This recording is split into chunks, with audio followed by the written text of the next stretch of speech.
Can nations made of the same people still go to war with each other? Well, Alexander Hamilton says absolutely. And that's because history shows something to us that's uncomfortable. Peace doesn't come from shared values alone.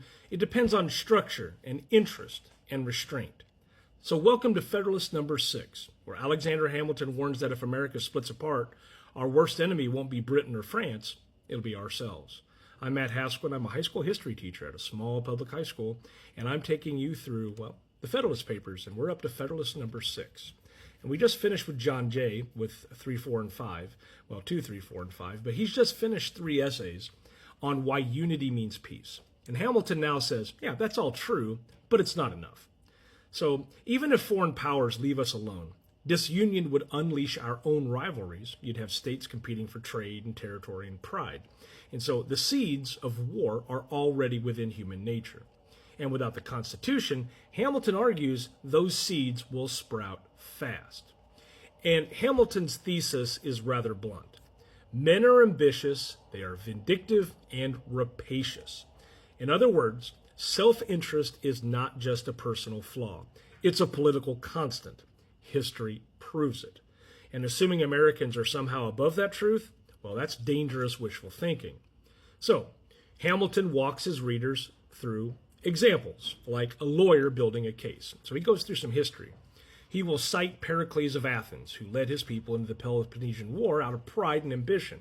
He points to Cardinal Wolsey of England, a man who rose from humble roots to this amazing power, but was consumed by vanity. He also talks about the provinces that exist in Holland, whose commercial rivalries turned allies into bitter enemies. And the message was that even nations that start together can and do turn on each other. So Hamilton knew that America's economy was about to explode. It was about to grow fast. And that's good news, except growth breeds competition. And he warns that neighboring states might fight over things like trade privileges and tariffs, or even river access.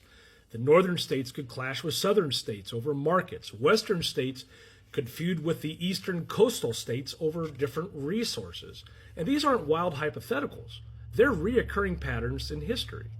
So Hamilton doesn't think war happens because people want chaos. It happens because people want advantage. And when pride meets profit, reason will falter. So if you add any small provocations to this, like an insult, a tariff, a problem at the border, you can ignite entire wars over those kind of things. So he's telling the reader, don't confuse shared language and liberty for guaranteed harmony. So Hamilton warns that if America divides into regional confederacies, each one will have its own ruling elite. And those elites, governors, generals, merchants, will chase glory and dominance on their own. They'll build standing armies for defense, but ambition will always find a reason to use them. And his point is that competition between the states isn't just possible, it is inevitable. So the anti-federalist crowd, those ones that are against the Constitution, believe that since the American states shared culture and ideals, they'd remain friendly neighbors even without a federal union. And Hamilton just demolishes that assumption. He reminds them that the Greek city-states shared language and religion and ancestry, and they still fought with one another for centuries. That the petty princes of Europe, often related by blood, waged endless wars. And so shared heritage didn't neutralize ambition, it just raises the stakes when ambition wins. So Hamilton will then make a subtle point, a modern point, that trade can unite nations, but it can also divide them. So commerce will create interdependence, but it also creates jealousy. Who controls the ports? Who taxes the imports? Who gets the profits? So he argues that rival trade policies would fracture the economy and lead to conflict faster than any foreign army could. So at its core, Federalist number 6 isn't about ships or tariffs, kind of like what Jay argued. It's about people. Hamilton sees human nature as powerful, but flawed. Reason and virtue matter, but they must be supported by structure, by a system that channels ambition instead of pretending to erase it. And that's what the Constitution, to Alexander Hamilton really is. It's a machine for controlling passion through design. Hamilton writes this one line that's worth remembering. It has been said that respect for character and motives will restrain men from acts of violence and injustice. But how often has that proved true in history? So what he's saying is, don't build your republic on hope. Build it on checks and balances. So that leads us to, what's the cure for human ambition? Union. A large republic that diffuses power, it balances interests, and it forces cooperation. So in Hamilton's logic, the Constitution isn't idealistic. It's a preventative medicine. It doesn't assume Americans are angels. It assumes that we're human and plans accordingly. Now, Federalist number 6 still resonates with us today. We still see the same forces: economic competition, regional pride, partisan ambition. All those things test unity. And Hamilton would say the solution isn't purity, it's structure. Strong institutions do not make us perfect. They keep our imperfections from consuming us. So if we want to tighten up Hamilton's argument here, for those of you that are doing homework assignments, right? Let's break this down into 4 points. 1, people and nations act from ambition and interest.